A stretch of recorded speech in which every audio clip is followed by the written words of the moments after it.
नमस्कार, मैं मृदुला श्रीवास्तव सी न्यूज भारत में आपका स्वागत करती हूं। वक्त हो गया है न्यूज बुलेटिन का। बुलेटिन में खबरों की शुरुआत करेंगे और जानेंगे कहां सरकार की मंशा का हो रहा खिलवाड़। आगे देखेंगे किसने कहा कि मुस्लिम समुदाय के बच्चों की शिक्षा के लिए आवासीय विद्यालयों की स्थापना की जाए। इसी के साथ रुख करेंगे और जानेंगे कैसे अंतर प्रांतीय सातिर चोर गिरोह का हुआ भांडाफोड़। ऐसी ही तमाम खबरों पर आइए विस्तार से करते हैं चर्चा। मामला अमानीगंज ब्लॉक क्षेत्र में बने पंचायत भवन का है, जहां पर नियुक्त पंचायत सहायक कर रहा है सरकार के मंशा का खिलवाड़। बता दें कि पत्रकारों के द्वारा कई पंचायत भवन का निरीक्षण किया गया, जिसमें मेवापुर, टिकटी और बखौली का निरीक्षण करने के बाद ग्राम प्रधान और ग्राम पंचायत अधिकारी से बात की गई और बताया गया कि बखौली में नियुक्त पंचायत भवन का पत्रकारों के द्वारा निरीक्षण किया गया, जिसमें पंचायत सहायक की उपस्थिति नहीं थी। जब ग्राम पंचायत अधिकारी और ग्राम प्रधान से बात की गई तो पूरा लीपा पोती कर दी गई और बताया पेंशन बनवाने ब्लॉक पर गए हैं। तो वहीं दूसरी तरफ टिकटी का निरीक्षण किया गया तो वहां पर पूरा सिस्टम ही फॉल्ट पाया गया। जब वहां की पंचायत सहायक से बात की गई तो उन्होंने बताया कि 2-3 दिन से मशीन खराब चल रही है, हमने प्रधान को सूचना दे दी है। और जब मेवापुर पहुंचकर पंचायत भवन का निरीक्षण किया तो वहां पर ग्राम प्रधान के द्वारा पंचायत भवन न होने की बात कही और कहा कि पुराना पंचायत भवन सन 1985 का बना हुआ है, लेकिन वहां पर कोई आता जाता नहीं है। और अब ग्राम प्रधान ने बताया कि पंचायत सहायक अपने घर का पूरा सिस्टम रखकर वहीं से काम करते हैं। मजे की बात तो यह है कि मेवापुर के ग्राम पंचायत अधिकारी से बात की गई, उन्होंने कहा कि मेवापुर चौराहे पर एक कमरा बना हुआ है, वहीं पर पंचायत सहायक के द्वारा काम किया जाता है, जहां पर ग्राम प्रधान कह रहे हैं कि अपने घर पर सिस्टम रखकर काम किया जाता है। तो वहीं दूसरी तरफ ग्राम पंचायत अधिकारी का कहना है कि वो चौराहे पर रहकर कमरे में काम करता है। बता दें कि अमानीगंज ब्लॉक क्षेत्र में पंचायत भवन का निर्माण सरकार द्वारा लाखों रुपए इन्वेस्ट कर पंचायत भवन का निर्माण कराया गया है और प्रत्येक पंचायत भवन पर पंचायत सहायक की नियुक्ति की गई है, ताकि गांव को सुविधाएं दी जा सके और ग्रामवासियों को जन सुविधा केंद्र की व्यवस्था पंचायत भवन पर मिल सके और ऑनलाइन सारा काम पंचायत भवन से हो सके। लेकिन फिर भी यहाँ के हालात ऐसे हैं कि लोगों को सुविधाएं नहीं मिल पा रही हैं। सवाल उठता है कि आखिर कब तक इन भ्रष्ट कर्मचारियों के ऊपर कार्रवाई होगी? क्या सरकार के द्वारा इसी तरीके से आदेश की अवहेलना करने पर मामले में क्या कोई कार्रवाई नहीं होगी? कब से नहीं चल रहा है सिस्टम? अरे ये जल गया था ना एक दिन, तो कल मंगवाया दूसरा। अब अच्छा। इसको ऑन की, ये नहीं काम कर रहा है। अच्छा, नहीं किए? बता दिए प्रधान से। प्रधान से बताया। क्या नाम है आपका? प्रीति, आप किस पोस्ट पे यहाँ पे काम कर रही हैं? पंचायत सहायक। पंचायत सहायक। कितना दिन हो गया? ये दिसंबर में ज्वाइनिंग हुई थी। दिसंबर में ज्वाइनिंग हुई। हाँ। ठीक, तो ये सिस्टम चल रहा है आपका? हाँ चल रहा है, बस कीबोर्ड में दिक्कत आ गई, थोड़ा और चल रहा है। कितने दिन से दिक्कत आ गई? अरे भी परसों दिक्कत आई है ना, इसके पहले ये चला था। पहले वो हाँ, लाइट से वहाँ से कुछ मतलब खंभे पर से दिक्कत हुई थी ना, जी, मतलब ये उसको जो लाइट वाले होते हैं ज़्यादा, वो मतलब क्या होता है, तो लाइट के फॉल्ट से आपका सिस्टम में दिक्कत आ गई हाँ थी। उसी तो लाइट से जब वहाँ से हुआ तो ये मतलब इसको दूसरा मंगल जल गया था, तो इसको जो है तो कब से काम नहीं कर रहा था। कीपैड के लिए आपने फिर शिकायत की? हाँ कर चुके हैं। तो जब कीपैड खराब हो गया तो उसके बाद आप किस तरह से काम कर रही हैं? फोन से। फ़ोन से काम हो रहा है? हाँ, और बाकी इस टाइम के बाद चल रहा तो हो गया, अब आयुष्मान कार्ड बना तो नहीं, और गांव में जो ऑनलाइन की जाती है वो सारी लिखित यहाँ पे होती है कि नहीं होती? सब कुछ होता है यहाँ पे। होता है। हाँ। अयोध्या से सीनियर संवाददाता सुनील की रिपोर्ट। ऑल इंडिया पसमानदा मुस्लिम महाज के प्रदेश अध्यक्ष वसीम राय ने प्रदेश सरकार से मांग की है और कहा है कि मदरसों की वर्तमान परिस्थितियों को देखते हुए पूरे यूपी में मदरसों के समतुल्य नवोदय विद्यालयों की तरह मुस्लिम समुदाय के बच्चों की शिक्षा के लिए आवासीय विद्यालयों की स्थापना की जाए, जिससे फर्जीवाड़ा दोषयुक्त भ्रष्ट पढ़ाई से मुक्ति मिल सके। वसीम राय ने कहा कि अमूमन सभी मदरसों के इंतजाम अशराफ मुसलमान करते हैं, जिसका उद्देश्य कभी भी बेहतर और प्रभावी शिक्षा करना नहीं रहा, बल्कि सारा ध्यान सरकारी धन अपनी जेब में भरने का रहा।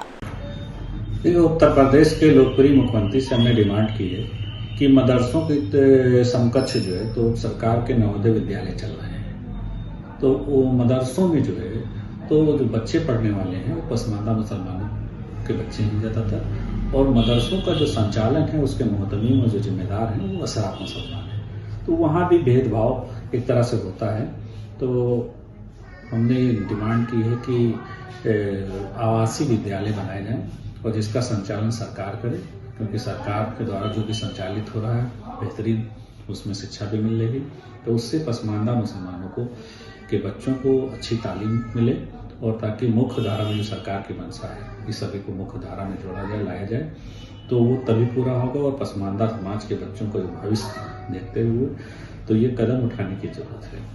और जो असराफ मुसलमान हैं तो उनका जो ध्यान है वो शिक्षा की गुणवत्ता पे नहीं है बल्कि सरकारी धन पे रहता है कि सरकारी धन को किस तरह मिल जाए या जो भी सहूलतें मिल जाए, तो उस पर ध्यान नहीं रहता है। तो इस तरह अगर सरकार जो है अपना संचालन में आवासीय विद्यालय बनाएगी तो पसमानदा मुसलमान के बच्चों को अच्छी तालीम उसमें मिलेगी और उससे बच्चों का भविष्य भी उज्ज्वल होगा। और असराफ मुसलमानों के हाथ में जो ये शिक्षा गिरवी रखी हुई है मासूम बच्चों को भविष्य भी मुक्त कराने के लिए यूपी सरकार से आवासीय विद्यालय स्थापित किए जाने का हमने इसीलिए डिमांड की है कि बाराबंकी से सी न्यूज संवाददाता मोहम्मद अरशद की रिपोर्ट।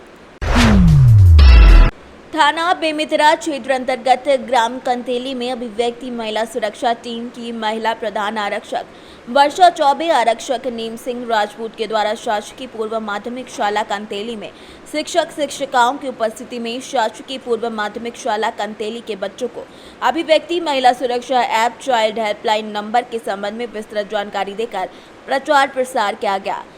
साथ ही बच्चों के साथ होने वाले अत्याचार, शोषण, बाल श्रम, भिक्षावृत्ति आदि की सूचना किसी भी नागरिक के द्वारा चाइल्ड हेल्पलाइन नंबर 180012360110 पर देने के संबंध में जानकारी देकर प्रचार प्रसार और उपयोग के संबंध में भी बताया गया। बेमितरा से सीनियर संवाददाता संजू जैन की रिपोर्ट। अंतर प्रांतीय शातिर चोर गिरोह का पुलिस ने भंडाफोड़ किया। विंध्यधाम और गिरोह के 8 सदस्यों को गिरफ्तार किया गया है। श्रद्धालुओं के साथ चोरी का ये लोग योजना बना रहे थे। 10,000 नगद और 9 मोबाइल भी बरामद कर लिए गए हैं। पकड़े गए सभी चोर गोंडा जनपद के रहने वाले बताए जा रहे हैं।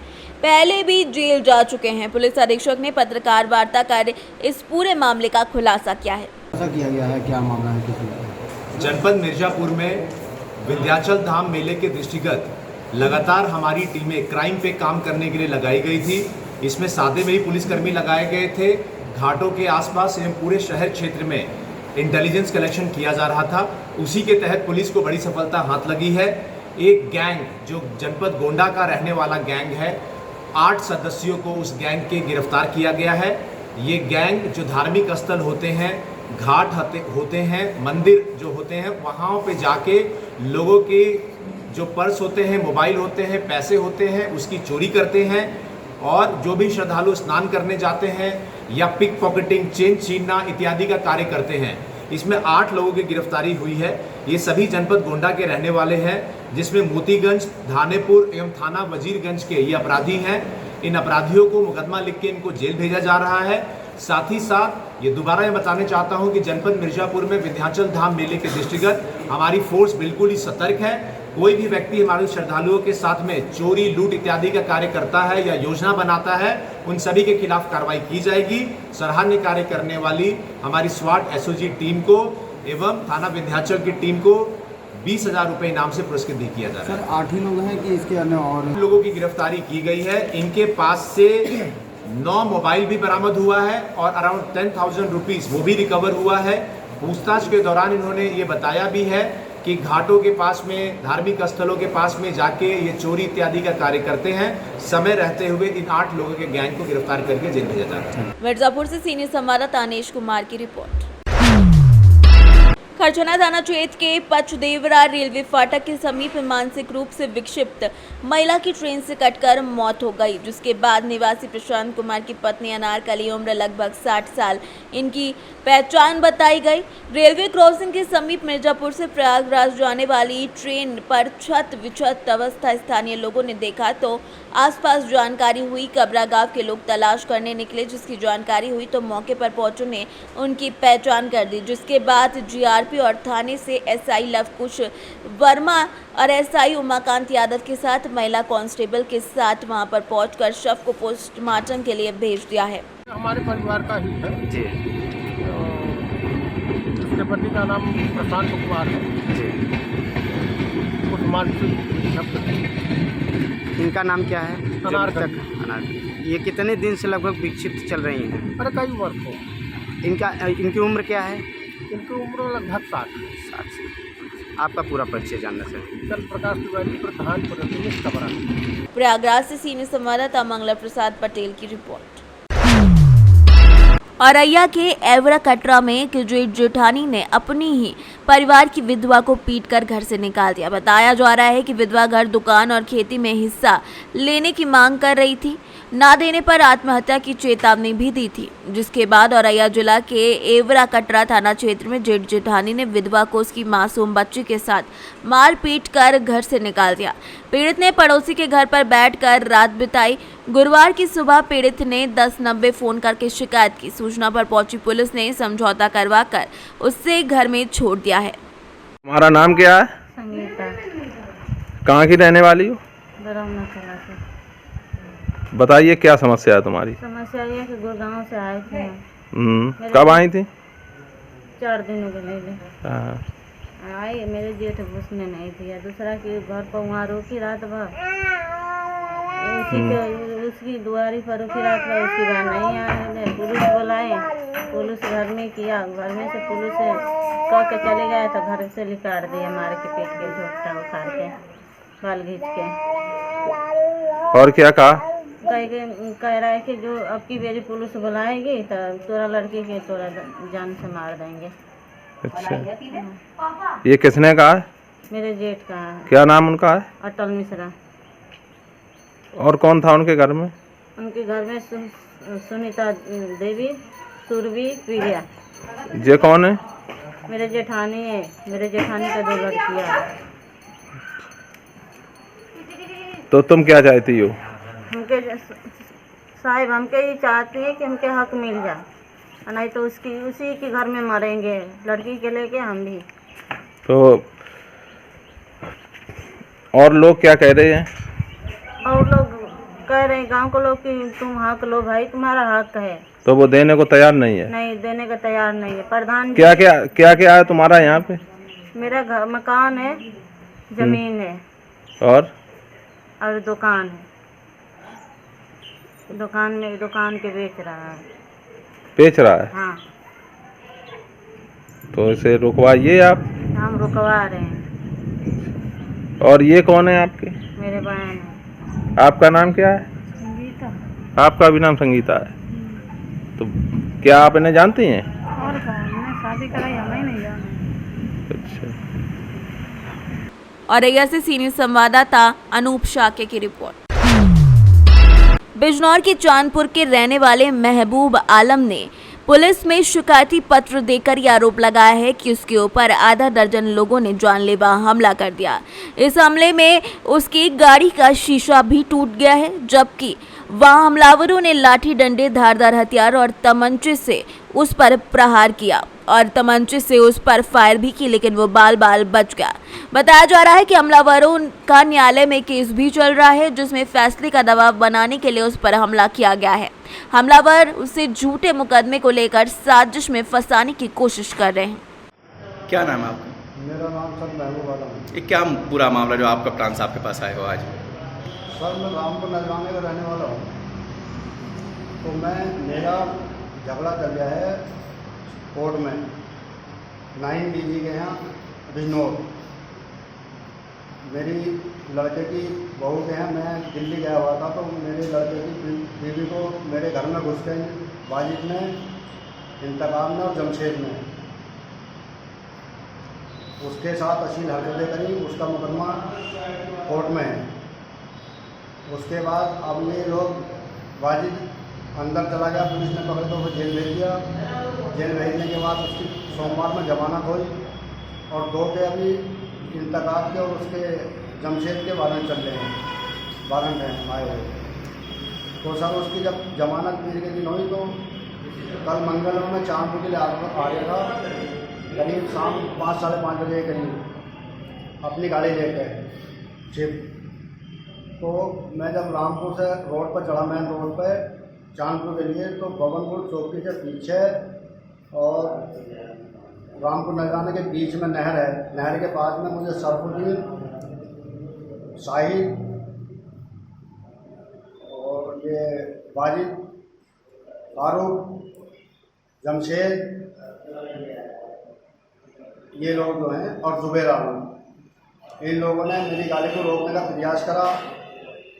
मैंने गाड़ी नहीं रोकी, मैं समझ गया कि कोई ना कोई मेरे साथ घटना घटेगी, तो इन्होंने इन पर डंडे भी थे और इन पर तमंचा भी था। तमंचे से मैंने फायरिंग मारा, लेकिन मेरी गाड़ी निकल गई थी और इन्होंने डंडा मारा तो मेरी गाड़ी का अगला शीशा टूट गया है।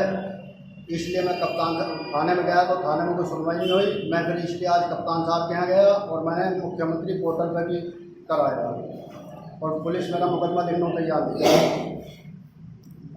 अब आप क्या चाहते हैं? मैं सर ये चाहता हूँ इनके खिलाफ कागज होगा तो गोली मेरे लग जाती तो मैं तो मर जाता सर।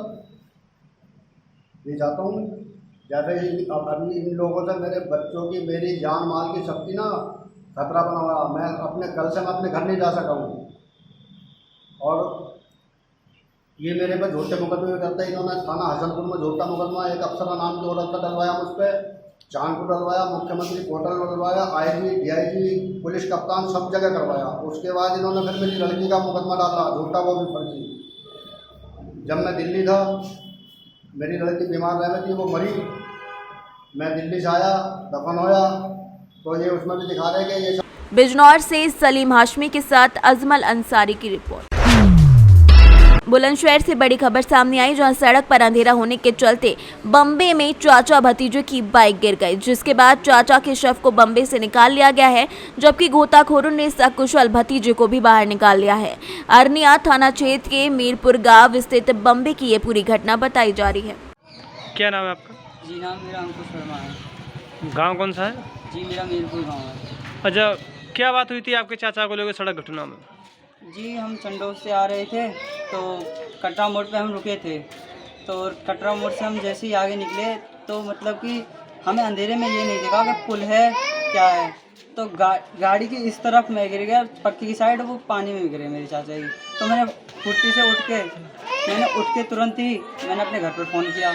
घर से घर वाले भी आए, हमने रात भर देखा, मेरे चाचा नहीं मिले। सुबह गोताखोर आए थे तो उन्होंने निकाला है, पुलिस फोर्स भी आई थी, सब ने तहकीकात करी है। बुलंदशहर से सीनियर संवाददाता नितिन सिंह राजपूत की रिपोर्ट। मोहनिया समेकित चेक पोस्ट पर उत्पाद अधीक्षक राकेश कुमार के नेतृत्व में विशेष अभियान के तहत शराब पीने और बेचने वालों पर विशेष नजर रखी जा रही है। उत्तर प्रदेश की तरफ से आने वाले वाहनों की जांच की जा रही है। जानकारी देते हुए उत्पाद अधीक्षक राकेश कुमार ने बताया कि आगामी त्योहारों के मद्देनजर शराबियों और शराब तस्करों को रोकने के लिए जिले में विशेष अभियान चलाया जा रहा है, जिसमें अब तक 14 लोगों की गिरफ्तारी भी की जा चुकी है। सर जांच हो रहा है, किस प्रकार का जांच हो रहा है? ये आसन नगर पालिका चुनाव तथा और पर्व त्यौहार को देखते हुए मद्य निषेध विभाग की तरफ से अवैध शराब के विरोध अभियान चलाया जा रहा है। इसमें बॉर्डर पर सभी वाहनों की सघन जांच की जा रही है और इसके अतिरिक्त जिला में अन्य स्थानों पर भी छापेमारी की जा रही है। सर अभी तक कितने लोगों की गिरफ्तारी हो चुकी है? अभी चेकपोस्ट पर 14 लोगों की यहाँ गिरफ्तारी हुई है, जिला के अन्य भागों में गिरफ्तारी हुई है, अभी गिरफ्तारी चल रही है। सर उत्तर प्रदेश से जो लोग पी के आ रहे हैं शराब, उनको क्या संदेश देना चाहिए? ब्रेथ एनालाइजर के माध्यम से जाँच हो रही है और उन लोगों को यही संदेश देना चाहेंगे कि नशा से दूर रहें और शराब वराब की तस्करी नहीं करें। कैमूर से सी न्यूज़ संवाददाता संदीप कुमार की रिपोर्ट। महोबा में दबंग लगातार विद्युत चोरी कर रहे हैं, लेकिन फिर भी विद्युत विभाग इस पर चुप्पी साधे हुआ है। बता दें कि मामला अकवई ग्राम पंचायत वार्ड नंबर 6 विकासखंड करबई जनपद महोबा का है, जहां पर दबंगई से बिजली चोरी हो रही है और इसका वीडियो भी वायरल हो रहा है। फिर भी विद्युत विभाग चुप्पी साधे हुए बैठा हुआ है। महोबा से सीनियर संवाददाता महेंद्र कुमार की रिपोर्ट। फिलहाल के लिए इस न्यूज बुलेटिन में बस इतना ही। देश और दुनिया की तमाम खबरों को जानने के लिए देखते रहिए सी न्यूज भारत। हर खबर आपके साथ, आपके हाथ।